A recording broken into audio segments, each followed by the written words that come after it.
Welcome into Locked On Phillies. We now know who the Phillies are playing in the wild card series, where they're playing, and when they're playing. We'll break it all down and what it all means across the landscape of the postseason on today's Locked On Phillies. You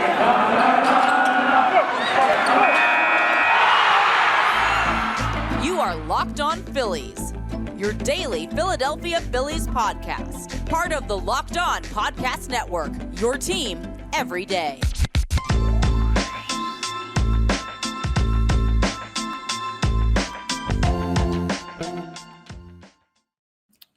Yes, this is Locked On Phillies. I'm your host, Connor Thomas. I've been talking Phillies baseball for years over on 97.5 The Fanatic on the radio, NBC Sports Philadelphia on the television. Happy to be here with you as your host of Locked On Phillies. I want to thank you for making Locked On Phillies your first listen every day. We're free and available wherever you get your podcast. And today's episode of Locked On Phillies is sponsored by Simply Safe Home Security.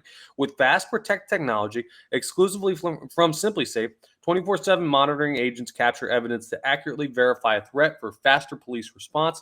There's no safe like Simply Safe. Visit simplysafe.com/lockedonmlb to learn more. Well, yes, this is me. I am wearing a big stupid hat today if you're watching on the YouTube show, partially because I had no other hat within arm's length and my hair looks stupid, but also because this is kind of what the Phillies are on. They're on vacation right now. They're playing the Astros here in a little bit in their final game of the regular season. Doesn't matter. Last night, they put out a hangover lineup that had like nobody playing, and we knew that was coming. And they got smoked 10-0. Who cares? Whatever. These games don't matter. Win today, lose today, doesn't matter. No worry whatsoever. These games are inconsequential because the loss last night and a San Diego Padres win assures you of your first round matchup. The Philadelphia Phillies, well, they're going to be playing the St. Louis Cardinals in the wild card series. And oh man, sweet, sweet, poetic justice. Because if you'll remember in 2011 how that game ended, well, it ended at Citizens Bank Park. And it ended with Ryan Howard injured on the first baseline with a torn Achilles. But it ended against the St. Louis Cardinals. And now, 11 years later, those very same St. Louis Cardinals are the ones the Phillies will face. Now, that's who, as far as the opponent, where, of course, Busch Stadium will be the site for all three games out there in St. Louis, Missouri, the Wild Card Series. If you're not familiar, I know we've talked about it a couple times, but if you missed it or if you're unaware, the Wild Card Series is a best-of-3 series, all at the higher-seeded team's venue. So, because the Phillies are the third and final wild card seed, and because the Cardinals are the lowest of the division champions, they play each other. The Cardinals, the higher seed, all three games at Busch Stadium. Now, the way that the pitching will work out, Zach Wheeler is going to make the first start. The days of the game, I should say this as well. Friday, Saturday, Sunday of this weekend. So Friday, October 7th, Saturday, October 8th, Sunday, October 9th. And that is that's how the days will break down. So we'll talk about the timing in just a little bit. Zach Wheeler will make start number 1 on Friday, October 7th. Still to be determined who will make start number 2, but I believe it'll be Aaron Nola on Saturday, October 8th. An interesting thought about strategy that we'll discuss in the next segment about that. And October 9th will undoubtedly be Ranger Suarez, if that strategy that I was just talking about isn't employed. I'll explain more on that. But it should be Wheeler, Nola, Suarez, Friday, Saturday, Sunday. Now, the times, because there are multiple games going on. I got my phone here. You can see it because I got to read these off because these have just come out, the times for the Wild Card Series. Here's the schedule for Friday, October 7th. The first game being played, Game 1, will be, of course, Tampa Bay at Cleveland because no one cares about it. That's 12:07 first pitch on ESPN. Game 1 between Philadelphia and St. Louis is the second game. It'll be 2:07 p.m. East, all these times Eastern Standard. It'll be 2:07 p.m. Eastern Standard Time between Philly and St. Louis. That game will be on ABC. So for you here in the Philadelphia area, Channel 6. Go ahead and check that out. So 2:07. The Phillies have the afternoon game on Friday. Maybe take a half day from work if you can. Pop it on at the office. Do whatever you got to do. 2:07 first pitch. Should be done by probably around like 5:30. So you still have your Friday night to celebrate if the Phillies do end up pulling off the win. Following that, game one in Seattle, or in Toronto rather, between Seattle and Toronto is at 4:07. And an interesting one for the Phillies fans out there. San Diego and New York is the late game, which I kind of like that they split up the National League games so that you can watch the Phillies and then you can see some other teams playing in the NL playoffs that the Phillies may have to face at some point. So San Diego and New York will play 8:07 on ESPN. The Phillies the only ABC game that day. Now Saturday, October 8th, no more afternoon games for the Phillies. The early game is Tampa Bay Cleveland again because nobody cares, and they're on ESPN too because nobody cares. Game two is Seattle at Toronto, 4:07. Game two is for San Diego, New York, which is the third game on the day, 7:37 p.m. on ESPN. Now, Phillies and Cardinals are on ESPN2 at 8:37 p.m. Don't make plans for Saturday night, folks. Your plans is watching the Phillies, and they're going to take up from 8:37 to 9:30 to 10:30 to 11:30. That game could go to midnight here on the East Coast. And listen, do I wish they were playing in the afternoon so I'd have my Saturday night? Sure, but make a Saturday night out of it to watch the Phillies. Have some buddies over. It'll be late, but we'll be doing post game stuff after me and the folks over at Locked On Cardinals. So we'll take care of that. And then, if necessary, here's the schedule for the third and decisive final games in the wild card series on Sunday, October 9th. Game three for Seattle, Toronto would be the 2:07 p.m. game. Game three, Tampa Bay, Cleveland, be 4:07. This is huge because the Eagles play out in Arizona, and they're the 4:05 or 4:25. They're the 4 o'clock game. They're the later game. So the goal is that the Phillies don't play during that time slot. Well, game three of the day is San Diego at New York, and that's at 7:37. The Phillies don't get going until 8:37 p.m., which means, yeah, you should be fine. It should be an hour after the Eagles get done out there in Arizona playing those Cardinals. The Phillies would have to take on St. Louis and these Cardinals. So hopefully it doesn't come to a game three. Hopefully Zach Wheeler and Aaron Nola wrap everything up. But there are your game times. 2:07 on Friday, 8:37 on Saturday, 8:37 on Sunday. So a couple later night games that we're going to have to stay up for. Hey, it's all right. It's been 11 years. We've gotten plenty of sleep during playoff time because we didn't care about stuff like that. Now, let's zone in and clear your schedule for the weekend, especially your Saturday and Sunday nights. Sorry, Sunday night football. Sorry, Saturday night out. Go out and have your drinks Friday night because, yeah, it's Phillies baseball the rest of the weekend. But it's going to be awesome. I love the first game's an afternoon game. I love that you're getting things started early so you don't have to wait. The anticipation isn't really there watching all these other games. No, just jump right into it 2 o'clock. I'm going to get home from doing the morning show at like 10:30, 11, and take a quick nap. And then, hey, time to go. Let's get it rolling. And that means we'll have some content out for you right after those games. Remember, I'm going to be doing short 10-minute videos with the hosts of Locked On Cardinals immediately following these wild card series games. Then I'll be doing my immediate reactions, the nows, the short 1-minute videos in addition to those. And we'll be putting out podcasts every day throughout the weekend, reacting to everything going on and what the Phillies need to do if they're down in the series, what the Phillies have been doing well, if they're up in the series, all of that good stuff. So it's going to be a blitz of content this weekend. Make sure you're subscribed to the YouTube. Make sure you're following us on Twitter at LO_Phillies. Make sure you've got notifications on to everything so you don't miss anything that we're putting out here on Locked On Phillies. Give you all the information you need to follow along with the Phillies' first playoff series in 11 years. So it'll be a fun weekend. We'll get everything all squared away tomorrow.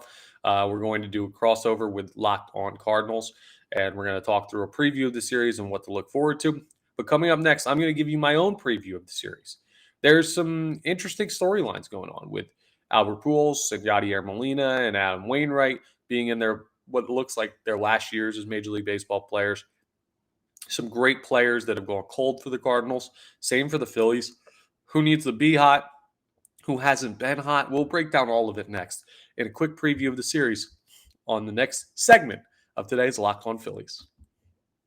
Okay, it's time to tell you about our title sponsor for today's episode, and that's Simply Safe. Now, they gave me a copy to read and all the information and everything about Simply Safe. Here's what you need to know about Simply Safe. I'm not even going to read the copy right off the top. About, I don't know, man, 5-6 years ago now, my mom, who lives at home by herself in New Jersey, in the house my brother and I grew up in. My brother and I both moved out at this point. It's just her and our 10-pound dog. I guess he's 13 now. He's getting a little chunky. His name's Bolt. He's a min pin. He's not stopping anybody from getting in the house. Well, there was a break in. Luckily, she wasn't home and she had the dog with her, but somebody broke into the house. We didn't have a good enough security system. They stole some jewelry and they stole peace of mind. And you know what happened? Within a week, my mom had called Simply Safe and gotten a full setup. And she slept comfortably ever since. And so have my brother and I, knowing that she's taken care of by Simply Safe. We trust them in our family. I trust them to take care of my mom because I'm not there to do so. That's the only endorsement that matters. The fact that I use it to protect my loved ones. But I'll tell you what they say as well. The numbers don't lie. Over 4 million people have chosen Simply Safe Home Security to protect their home in the last decade. They've earned our trust. They've earned a lot of people's trust. They protect you with cutting edge security technology, 24/7 professional monitoring agents who take care of everything. Uh, I mean, how much more do you need to hear from me about why I love it? There's so many options out there. We haven't had a single issue, though, since my mom switched over to Simply Safe about 5 years ago. And it just gives you peace of mind because I trust the good work that they do there. All the monitoring, all of the sensors and everything, they come out, they set it up. It's perfect. It's an easy way to customize the perfect system for your home, too. It's not just like they put one of the signs out in the front yard and a couple alarms on every door and that's it. No, you can ask for the things you want. You can get cameras if you want it. You can just get the sensors if you wanted it. They'll bring you everything you need, though, to personalize everything to your level of security that you need. It's great. That I don't recommend anything else. Nothing else competes with in the home security field with Simply Safe. I trust it to protect my family. You can protect it to trust yours. So go ahead and check out over at Simply Safe. And yeah, there's just no one I'd recommend more. All right, it's time to check in on our first round opponent, the enemy, the first place NL Central winning St. Louis Cardinals. Now, they're first place in the NL Central. They've won that division.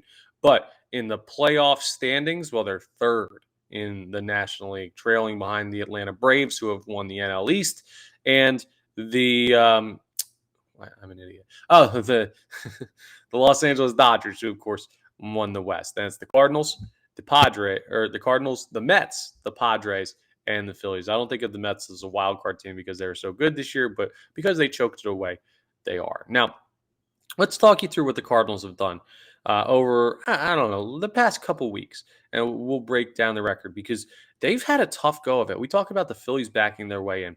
Listen to this. The Cardinals are, let's go on 3, 2-5, 2-7, 3-7, 3-8, 4-8, 5-8, 5-10. The Cardinals are 6-10 or 6-11. No, 6-10. Yeah, 6-10 over their last 16 games. That's not good. And they've been playing teams like the Pittsburgh Pirates, the Milwaukee Brewers. Now they did play the Dodgers and the Padres, but one of those losses is the Cincinnati Reds. I'll tell you what, and they're ending their season against the Pirates right now. That's currently a live game out there in Pittsburgh, across the state from where I'm at here in Philadelphia. But 1, 2, 3, 4, 5, 6 straight games against the Pirates to end it. That's not exactly high-level competition, and that doesn't really create the playoff-level atmosphere. And the Cardinals, well, they're not playing for anything, but still, the fact that it's been 6 days since they faced a playoff-caliber opponent, you better believe that factors in. The Phillies are playing the Astros right now. They're seeing some good pitching. Even though they're not really trying these last couple of games, they're getting some good at-bats in against good arms. They saw Verlander yesterday. They beat McCullers the day before. They're going to see Framber Valdez today, even if for a couple of innings. So it's, I mean, what more do you need me to say? The Astros compared to the Pirates are two totally different beasts when it comes to the last team you played. And I do think that has an effect. I think playing games that matter going into a wild card series is a lot more beneficial than a team that's had the division locked up for a week or so now and hasn't really either been trying or playing anybody good. That's benefit to the Phillies, in my opinion. And the Cardinals have been really good. We're going to go through some of their stats here in a second. But some of their big guys haven't really been great as of late. Now, Albert Pujols has had a really good second half. And maybe that publicity has covered up for some of the issues that have been going on for the St. Louis Cardinals because all you're thinking about is Pujols. But Paul Goldschmidt and Nolan Arenado have not been good over the past couple weeks. They've been batting like under 250 each of them and having issues with power numbers and everything like that. They are backing their way in there in St. Louis, and I'm sure they got to be a little bit worried about what's going on with their stars. So here's the some of the averages as they currently stand. Now, Paul Goldschmidt's still batting 317, but over the past month, he's been dipping down. Nolan Arenado is below 300 now. He's batting 292. Tommy Edmonds batting 262. Now, there's a couple of guys you got to keep an eye on. Like Dylan Carlson's batting 235, not him. Tyler O'Neill's batting 228, not him. Albert Pujols batting 270 out of the designated hitter spot. He's definitely an issue. And then you got guys like Lars Nootbaar, a younger player, batting 226. Nolan Gorman batting 226. Like Yadier Molina batting 215. Like the big guys are the big guys, and then there's a significant drop off. But then you're also Brendan Donovan, who's been playing third base for them for a majority of this season. He's batting 281. So there are also those one-off guys that can hurt you. I'll tell you what, though. The strength of this roster are really three guys. It's Paul Goldschmidt, Nolan Arenado, and Albert Pujols in big situations where he gets a chance to just go up there. And the thing with him is his team believes in him and the adrenaline's there. Those are at least the position players you have to be worried about. But the bigger worry in the series, it's going to be the starting pitching. And it starts with Miles Mikolas and Adam Wainwright. Now, Mikolas is over 200 innings. He's the only one on the team who's cleared that threshold. Wainwright just below at 191 and 2/3 innings. They both have sub-4 ERAs. Mikolas is 3.29. Wainwright is the 3.71. Now, they also have Andre Palante, who's got 108 innings on the year. So he's got only three quality starts, 10 starts. So he hasn't had as much time, but he's got 3.17 ERA. He's been really good. Jordan Montgomery, we'll see how that's going and if he's available and everything going on with Jordan Montgomery. But he had a 3.11 ERA this year, only 63 and 2/3 innings pitched. We're going to have to talk through all this stuff with the guys over at Locked On Cardinals. And we'll do the full preview tomorrow when we do that crossover because he'll be able to tell me who's going to be on their roster, who's going to be available for the wild card series, everything like that. But when you look at the St. Louis Cardinals, the things to fear, the hallmarks of their team, they're going to play really good defense. They've got three big bats, maybe three big bats and like a couple other fringe dangerous guys, but most of their hitters are not to be feared. They're existing on the power of their top three players. And their starting pitching has been really, really good. They have a couple guys, and that's all you need in the wild card series. So pitching really good. Top end of the lineup is really good. Bottom end can be exploited. Bullpen has been good, but you want to get to the bullpen because even though they've got like Jordan Hicks, who's going to be throwing, I don't know how many innings they'll get out of him, but it's a weird team, right? The St. Louis Cardinals, because they look like a more average team than what they are because of what the majority of their team is batting and the majority of the team how they're pitching, but they've just got a couple of studs who carry them.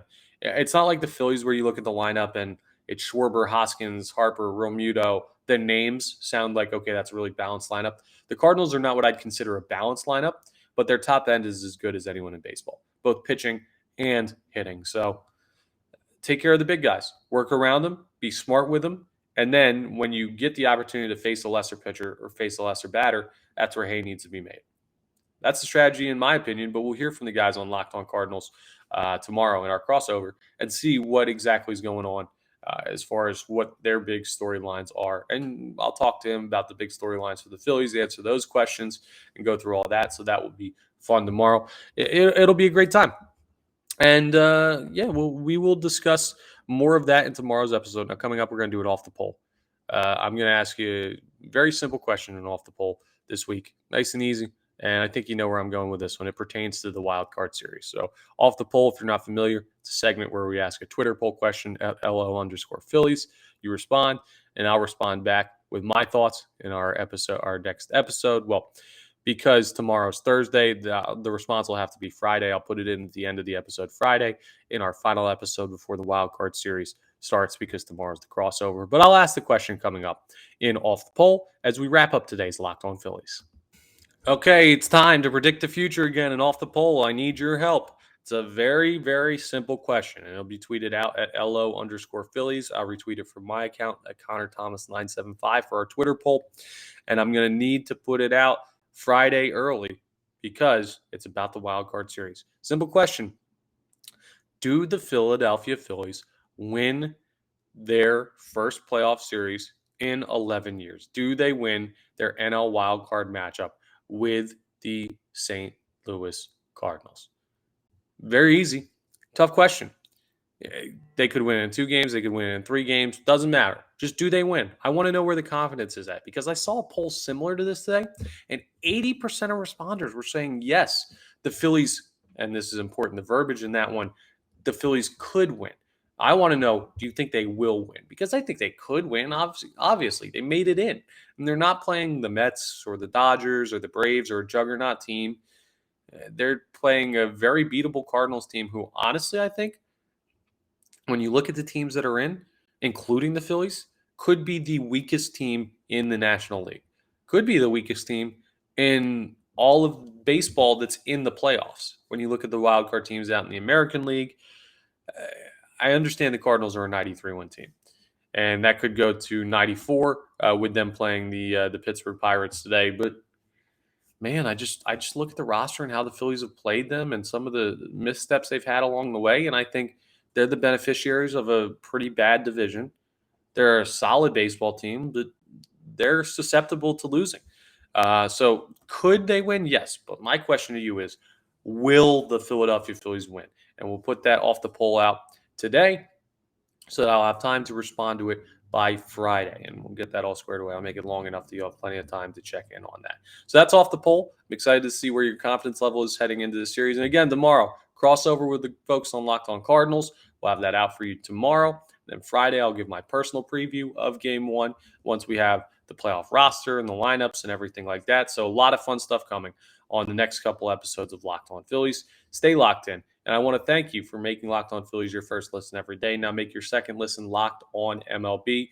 Paul Francis Sullivan, Sully, he's going to have a wrap-up of everything going on around baseball. Aaron Judge hit his 62nd home run of the year, passing Roger Maris. I'm sure we'll talk about that. And the big milestone accomplishments this year, the ending of playoff droughts. All of that will be mentioned on Locked On MLB with Sully. It's available wherever you get your podcasts. It's available on YouTube. It's available on the Odyssey app, so go ahead and check that out. And I will talk to you tomorrow as part of a crossover on the next episode of Locked On Phillies.